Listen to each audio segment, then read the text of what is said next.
참부모님 말씀. 하나님은 전지전능하신 분이기 때문에 원하는 대로 다 이룰 수 있고 하고 싶은 대로 전부할 수 있습니다. 그렇기 때문에 하나님이 그 이상 바라는 것이 있을 수 없습니다. 단지 하나 사랑만이 필요합니다. 아무리 절대자 하나님이라 해도 혼자서는 사랑을 가질 수 없기 때문입니다. 사랑은 반드시 상대적 관계에서만 찾아지기 때문에 하나님이 아무리 전지전능하신 분이라 하더라도 사랑만은 하나님 혼자 소유할 수 없다는 것입니다. 물론 사랑의 소성을 가지고 있지만 사랑의 자극과 사랑의 신호는 상대가 존재해야 벌어지는 것이지 자체만으로는 나타날 수 없는 것입니다. 이것이 사랑입니다. 사랑의 힘입니다. 하나님이 인간을 지으신 목적이 뭐냐? 하나님의 사랑을 중심하고 사람을 완성의 표준으로 삼으셨습니다. 그것이 기준입니다. 하나님의 사랑을 중심 삼고 완전한 사람이 되는 것입니다. 능력 많은 사람, 주관성이 있는 사람이 아니라 하나님의 사랑을 중심 삼고 영원히 하나 될 수 있고 영원히 같이 놀고 영원히 같이 즐길 수 있는 자리에 있는 사람입니다. 사랑을 중심 삼고 일체될 수 있는 사람이 하나님이 이상하셨던 최고의 기준이었습니다. 참된 사랑은 하나님으로부터 시작됐습니다. 하나님으로부터 출발해서 이어져 왔기 때문에 결국 하나님에게로 돌아가야 합니다. 하나님은 만왕의 왕입니다. 하나님은 절대적인 분이므로 하나님의 사랑은 영원하신 분이심에 틀림없습니다. 그렇기 때문에 그 절대적인 사랑의 대상 자리에 섰다고 하면 그것은 자동적으로 영생하는 것입니다. 인간이 영원히 살고 싶어 하는 것은 본연의 창조의 근원에서부터 그렇게 되어 있기 때문입니다. 그러니 그런 소원을 갖는 것은 당연합니다. 생각 나누기. 어떤 사람이 친구가 경영하는 보석 가게를 방문하였습니다. 그의 친구는 값지고 진귀한 보석들을 많이 보여주었습니다. 그런데 친구가 갑자기 목소리를 낮추며 내가 자네에게만 특별히 아주 귀한 보석을 하나 보여주지.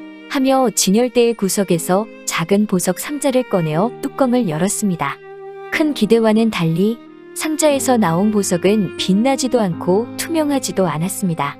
이건 별로 귀해 보이지 않는데. 친구는 방긋이 웃으며 그 보석을 살며시 집어 손바닥에 올려놓고 손을 오므렸다가 잠시 후에 손을 폈습니다.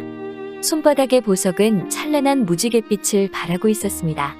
와우, 이게 어떻게 된 일이지? 세상에, 이렇게 황홀한 빛은 처음이군. 이 보석은 오팔이라는 보석인데 사람의 체온에 의해서만 이렇게 아름다운 빛을 낸다네. 우리는 이것을 마음이 통하는 보석이라고 하지. 사람과 사람 사이도 이와 마찬가지 아니겠나.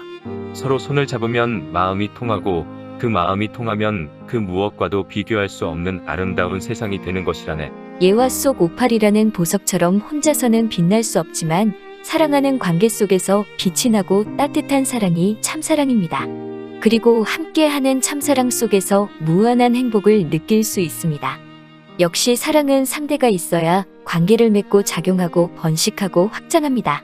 그렇기 때문에 사람들은 사랑을 주고받는 과정에서 자신의 존재 가치를 확인할 수 있습니다. 특히 가족과 친구처럼 가깝게 지내면서 진정한 사랑을 주고받는 관계가 많을수록 사람들은 행복감을 느끼고 수명도 더 길어집니다. 우리가 이렇게 사랑하는 관계에서 진정한 행복을 느끼는 것은 하늘 부모님을 닮아서 창조되었기 때문입니다. 하늘 부모님은 전지전능한 존재이시지만 홀로 계셨습니다. 사랑의 실체를 만들어 주고받고 싶다는 심정으로 모든 사랑을 투입하여 창조를 시작하셨습니다. 사랑을 주고받고 싶은 심정이 가장 큰 동기가 되었습니다. 그 강한 동기로 인해서 창조가 시작된 것입니다. 하늘 부모님의 강력한 참사랑에 심정이 동기가 되어 창조된 모든 피조만물은 사랑을 주고받고 싶은 근원적인 욕망을 가지고 있습니다. 사랑으로 다른 존재와 하나 되고 싶은 마음은 하늘 부모님을 닮아 생겨난 마음입니다. 사랑을 통해 하늘 부모님을 느끼고 만날 수 있는 존재로 창조된 것입니다. 그래서 참다운 사랑은 나를 기준으로 하거나 상대를 기준으로 하지 않습니다. 영원하신 하늘 부모님을 닮은 인간은 하늘 부모님을 기준으로 상대를 생각하며 참사랑을 주고받는 것입니다. 나의 마음과 욕망을 중심한 사랑은 이기적인 사랑이 되기 쉽지만 선을 중심하고 상대의 마음과 필요를 채워주며 맞추어주는 사랑은 늘 충만함으로 가득할 것입니다. 두 사람이 하늘 부모님을 생각하는 마음으로 서로를 사랑하고 또 그 주고받는 대상이 여러 사람들이라 할지라도 내가 상대 세계의 선을 중심하고 맞추어주고 하나 되려고 하는 마음을 취하면 참사랑이 발생하는 것입니다. 묵상 질문 1. 하늘 부모님이 참사랑의 근원이신 이유는 무엇인지 생각해 봅시다. 2. 선을 중심하고 상대에게 맞추어 참사랑을 나누어 주는 방법은 어떤 것이 있을까요? 다른 사람들과 이야기를 나눠 봅시다. 3. 내가 상대하고 있는 대상들은 어떤 부류의 사람들이 있고 무엇을 어떻게 도와주면 좋을까요?